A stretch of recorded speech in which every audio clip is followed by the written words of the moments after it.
At only 22, Caitlin Clark has already transformed the world of women's basketball, setting a new standard for the sport.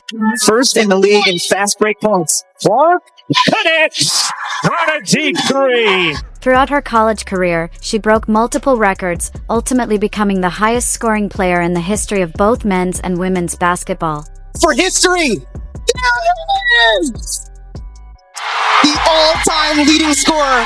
In a time when women's basketball often struggles for mainstream attention, Caitlin Clark is redefining the narrative, packing arenas and inspiring fans to journey from all corners of the country just to watch her play. Calling her the most transformative figure in WNBA history is no overstatement. One look at her on the court, and it all becomes crystal clear. Wheeler finds Clark from the logo.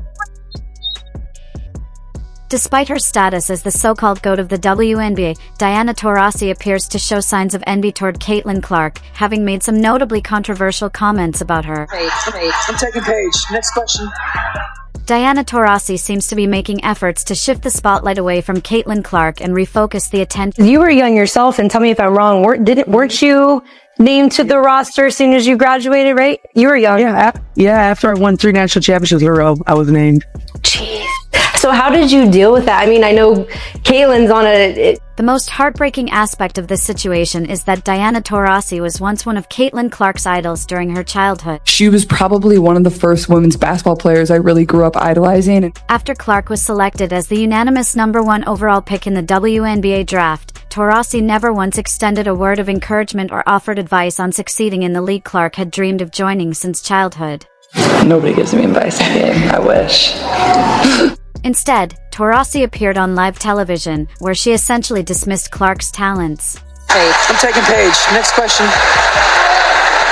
So you've had the #1 pick this year. You would take Paige over Caitlin? Absolutely.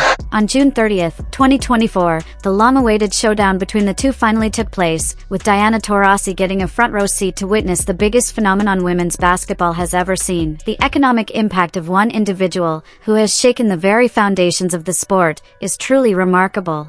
Despite the scorching heat of over 110 degrees Fahrenheit in Phoenix that day, with local weather stations urging residents to prepare for extreme conditions, 177,000 fans flocked to the Footprint Center, eager for the chance to see a superstar in action. Yeah, when I was sitting down in my seat all the way down there, I looked in every single corner of the Footprint Center to just make sure that somebody was sitting in every single seat, and they are. For Caitlin, it was just another day at the office, soaking in the excitement of her fans and signing autographs for everyone who came to see her shine. For Diana Taurasi, though, even with her 2 decades in the league, this was arguably the most monumental WNBA game she had ever played in.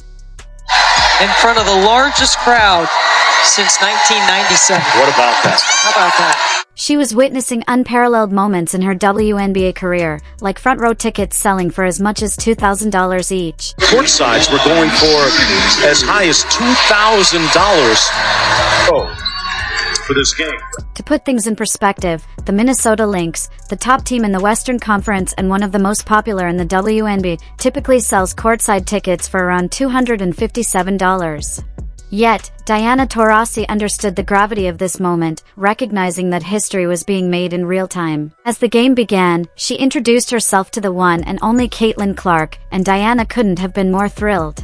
She was in complete control, effortlessly scoring and accumulating assists. And when I say piling up assists, I mean simply passing to the 6 feet 9 inches Brittney Griner, who towered over everyone on the court like a character straight out of Attack on Titan. Quick side note, this was my first full WNBA game watching Brittney Griner, and the first thought that hit me was how bold it was for her to claim she could take on DeMarcus Cousins, especially when he was in his prime, pre-injury. I'm just going to use that to fuel this. I mean, I'm better, but and I know that kind of gets at him, but it's okay. It's okay, little man. He's come from above the break. Here's Clark, still trying to find her rhythm. A deep pull. Got it. As I watched more of the game, it became abundantly clear that there's no comparison at all. Cousins would have easily dominated her, so I just had to throw that out there. That was my first impression after seeing Brittney Griner play a full game. Her claim was absolutely wild. Anyway, back to Diana Taurasi. As I mentioned earlier, she started strong, but as the game went on, the pressure began to mount, and she truly felt the weight of the Caitlin Out. Clark, she dropped Allen like a quickly up court. Boston running the floor for the layup. And here come the Fever.